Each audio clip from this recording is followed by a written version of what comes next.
সুন্দর পরিবেশ তৈরি করে দিতে হবে, আইন শৃঙ্খলা ভালো রাখতে হবে, সবাইকে নিয়ে চলতে হবে। উই শ্যাল ওভারকাম, আমরা করব জয়।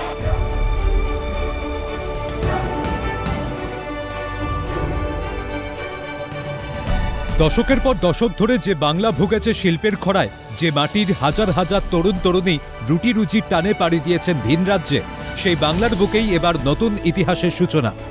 বাম এবং তৃণমূল বিগত দুই জামানার শিল্প বিমুখ নীতিকে পেছনে ফেলে রাজ্যে ক্ষমতায় আসা নতুন বিজেপি সরকার এবার বাংলায় শিল্পের এক অভূতপূর্ব জোয়ার আনল।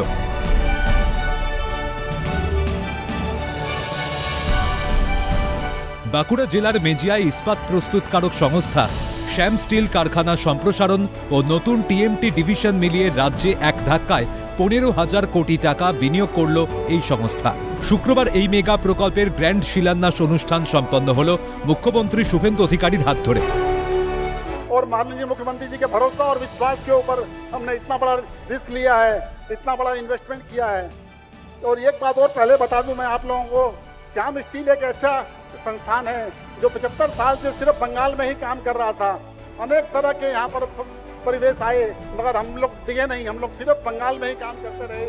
हमने बंगाल की पब्लिक और बंगाल के भूमि पर विश्वास किया कि बंग भूमि को अपना समझा। जैसा आप बोल रहे हैं, हम लोग बंग भूमि के ही लोग हैं, तो इसे अपना समझा। 75 साल तक हम यहाँ डटे रहे, हर परिस्थिति में डटे रहे, और आपने आज जो विश्वास दिलाया है उससे हमको लगता है कि आगामी 100 साल तक हम इसी बंग भूमि को इसी तरह सृजित करते रहेंगे, बढ़ाते रहेंगे। উপস্থিত ছিলেন রাজ্যের শিল্পমন্ত্রী তাপস রায়, স্বাস্থ্যমন্ত্রী ডক্টর শারদত্ত মুখোপাধ্যায়, পূর্তমন্ত্রী ডক্টর অজয় কুমার পোদ্দার সহ রাজ্যের মন্ত্রিসভার একাধিক সদস্য। এছাড়াও স্থানীয় শালতুরার বিজেপি বিধায়ক চন্দনা বাউরি, দুর্গাপুর পশ্চিমের বিধায়ক লক্ষণচন্দ্র ঘড়ুই, শীর্ষ আমলা ও শিল্পপতিরা এই ঐতিহাসিক মুহূর্তের সাক্ষী থাকলেন। শিলান্যাস মঞ্চ থেকে মুখ্যমন্ত্রী শুভেন্দু অধিকারী রাজ্যের নতুন শিল্পনীতির এক রূপরেখা তুলে ধরেন। কাটমানি সংস্কৃতির অবসান ঘটিয়ে রাজ্যকে সম্পূর্ণ শিল্পবান্ধব করে তোলার কড়া বার্তা দেন তিনি। বিগত সরকার যে ইনসেন্টিভ ব্যবস্থা তুলে দিয়েছিল, আমরা তার জন্য ইতিমধ্যেই 5,000 কোটি টাকার বিশেষ প্রভিশন রেখেছি। এখন থেকে রাজ্যে কেউ 100 কোটি টাকা বিনিয়োগ করলে তাকে কোনো পঞ্চায়েত বা পুরসভার দরজায় চক্কর কাটতে হবে না। ইনসেন্টিভ তুলে দিয়েছিল, 5,000 কোটি টাকার প্রভিশন আমরা রেখেছি, আগামী দিনে আরো বাড়াবো।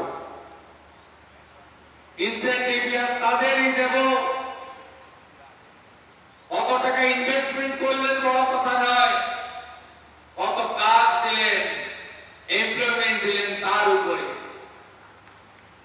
100 कोटी टका बेसी इन्वेस्टर आप लोग को कोई म्यूनिसिपैलिटी पंचायत में लाइसेंस, स्टेट लाइसेंस, एनओसी लेने के लिए जाने के लिए जरूरत ही नहीं है।